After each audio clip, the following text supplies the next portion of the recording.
Olha, gente, aqui mais uma vez, está no ar o seu programa. Muito obrigado pela sua audiência, muito obrigado pela sua companhia, juntos aqui mais uma vez nessa tarde. Você sabe que os nossos encontros são marcados de segunda a sexta-feira, às 5 horas da tarde, com os nossos programas inéditos. Aliás, na sexta-feira, você acompanha os nossos melhores programas, o melhor da semana. E a gente tem os nossos horários alternativos. Às 2 da manhã, pessoal que tem um horário super alternativo, né? Trabalha em horários diferentes e acompanha a gente às 2 da manhã, a gente tem uma audiência incrível nesse horário. Muito obrigado pela audiência de vocês, muito obrigado mesmo de coração. E o pessoal que acompanha a gente ao meio-dia, um outro horário da reprise do seu programa de segunda a sexta-feira. Muito obrigado pela presença de vocês, sempre constante. Seu programa está aqui no ar e ao vivo, por isso quero muito a sua participação hoje. Hoje é um programa daqueles bem tira dúvida mesmo. Você pode mandar sua pergunta, facebook.com/seuprograma, Twitter, @seuprograma. Quem é que gosta de sentir dor? Conhece alguém? Eu não conhecia ainda essa pessoa. Pois é, a gente tem aversão a qualquer tipo de dor. É só começar a sentir um incômodo qualquer que muitos começam a reclamar e se preocupar. E nesse universo relacionado a doenças e dores, ainda existem áreas que não são muito conhecidas pela população, como por exemplo, a dor orofacial. Lembra quando eu falei que a gente ia tratar desse assunto hoje? Dor orofacial? Eu nunca tinha ouvido falar antes da produção me contar que esse era o tema do programa de hoje. Você já tinha ouvido falar sobre esse assunto? Eu já estava conversando com a nossa convidada ali antes do programa começar e é interessantíssimo. Não saia daí porque o programa está imperdível.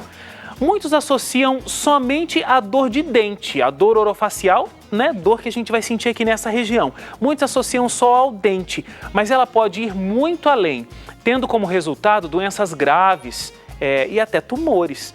O diagnóstico pode ser difícil, requer muito cuidado e experiência profissional.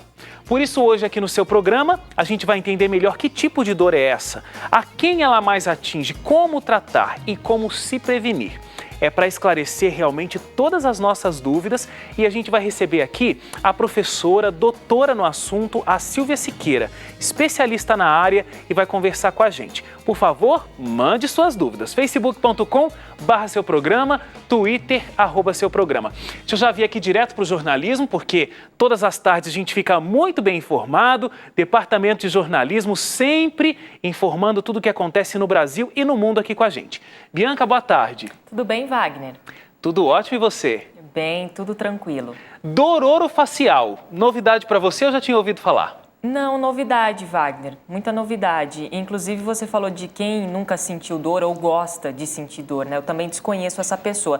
Dorzinha, principalmente aquela dor de cabeça, pode ser fraquinha, mas incomoda, né? Qualquer tipo de dor incomoda bastante. Não, e a gente vai falar, inclusive, sobre essa dorzinha de cabeça aqui no nosso programa de hoje. Por que a gente faz? A gente toma uma aspirina e acha que ela passou, só que existe, olha, várias coisas que pode estar ocasionando essa dor de cabeça, né? Dorzinha. Olha, o programa hoje está imperdível, viu, Ótimo. Bianca? Fica ligada aí. Vou acompanhar. Mas vamos lá, quais são as notícias de hoje, Bianca? O que está movimentando o Brasil e o mundo? Muito bem, Wagner. Bom, no cenário político brasileiro, a gente tem dois destaques, né? O primeiro foi relacionado à sessão do Congresso Nacional para análise de vetos presidenciais. Essa sessão encerrou ontem à noite sem que nenhum dos 4 vetos da pauta fosse analisado, infelizmente. Isso foi prorrogado. Agora a votação só deve acontecer daqui 30 dias. Por volta de 18 de março. Para que o veto fosse derrubado, só para a gente explicar rapidinho, era preciso que primeiro pelo menos 41 senadores votassem pela derrubada desses vetos. Mas isso não aconteceu, os senadores foram saindo aos pouquinhos da sessão, como se nada tivesse acontecendo, e com medo do baixo número de votos para derrubar o veto, a sessão então foi adiada para ganhar tempo. Alguns deputados consideram o esvaziamento do Senado como uma manobra do governo. Nós vamos derrubar a sessão, porque se nós não derrubarmos a sessão hoje, nós vamos perder. Nós temos que jogar isso para frente. E eu quero conclamar a todos vocês. Quero conclamar a todos os estados aqui presentes, que vão lá nos seus estados, conversar com os seus senadores, chamar a atenção deles, que o que nós já votamos aqui foi uma exigência do Supremo Tribunal Federal.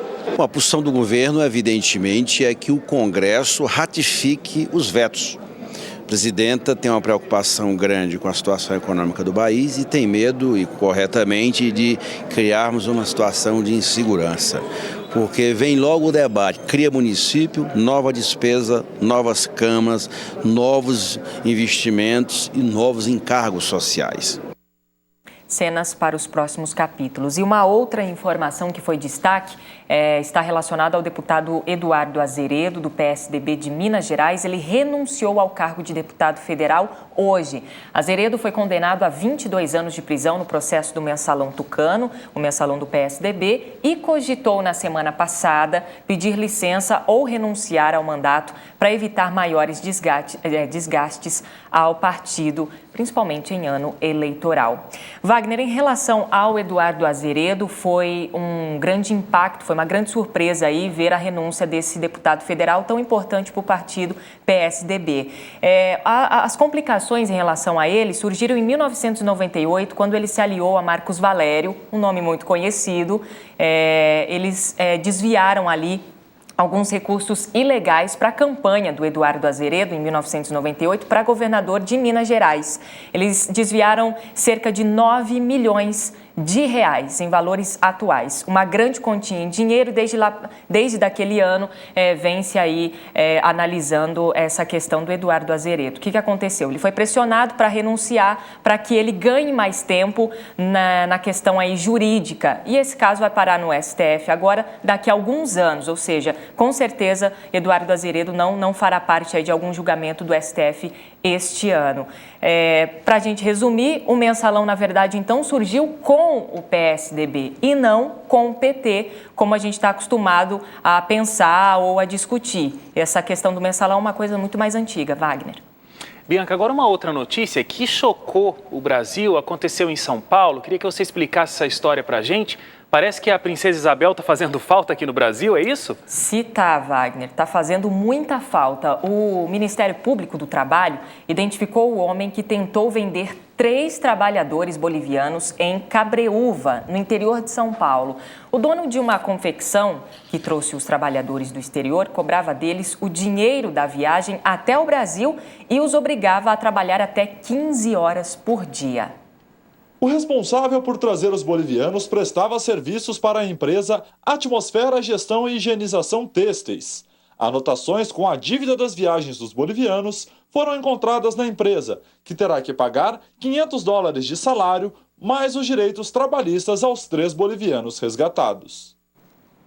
Discutir essas coisas em pleno século XXI é complicado, né, É um Wagner? absurdo, né? Agora, alguns dados, só para a gente ter uma noção dessa quantidade de escravos, só no Brasil 200 mil pessoas estão em condição escrava. No mundo, são 29 milhões de pessoas em condição de escravidão. Muito expressivo esses números, né? Expressivo demais. E nós somos um dos países com um registro de trabalho escravo, assim, um dos países que mais tem esse registro de trabalho escravo no planeta.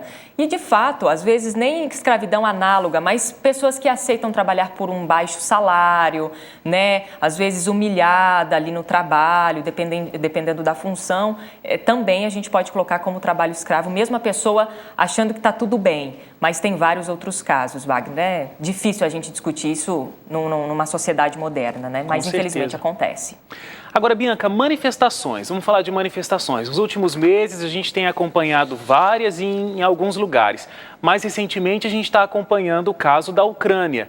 E parece que ainda não houve qualquer tipo de acordo. Não houve. Parecia uma situação de paz, estava apaziguando, mas daí voltou tudo de novo, essa questão bem tensa ali na Ucrânia.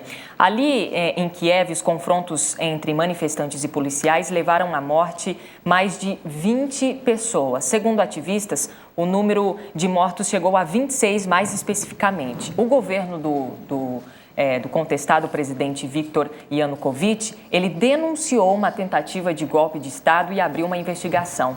Entre os mortos estão 9 policiais. Outras 241 pessoas foram hospitalizadas durante os confrontos. Entre elas, 79 policiais e 5 jornalistas.